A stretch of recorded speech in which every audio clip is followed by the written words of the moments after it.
So in the past, I heard a lot of preaching of Joshua, how I mean, we all know Joshua was a warrior and he was faithful and obedient, but a lot of preachers preached that that they got lazy, right? They got tired of winning. I know you guys probably heard this because I heard it so many sermons about this. They got tired of winning, they got lazy, and they just didn't conquer all the lands. So like I thought that sounded cool, and like so many times I read the Bible, but like right now, since I read it so many times, now the little details are starting to pop out. But you see how in chapter 2, it talks about Joshua dying, right? And then his generation, the last generation that actually knew the Lord, that came out of Exodus or whatever, Egypt, they died. So it was a whole new generation, right?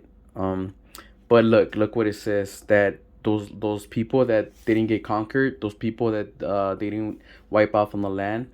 Look what it says here in verse 23 of chapter 2. It says, "That's why the Lord left those nations in place and had not driven them out immediately by delivering them into the hand of Joshua." So really, it was the Lord, because through those nations, he was going to test the future generations to see if they were going to be loyal. And from there on, they went on a spiral of worshiping their neighbors, gods, and idols. I'm not saying it was God's fault, but sometimes God lets things in your life, or people in your life, and just to test you, just to see you're faithful.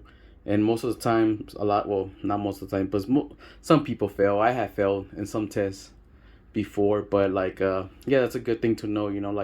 Now when I hear those preachings about Joshua, he wasn't fully in control of all of that, because God had a plan. And and from that, you see that Israel's, or the Hebrews, the Jews, whatever you want to call them, like from there on, they're just backsliding and worshiping other gods. So I thought that was pretty cool. I thought I would share with you guys.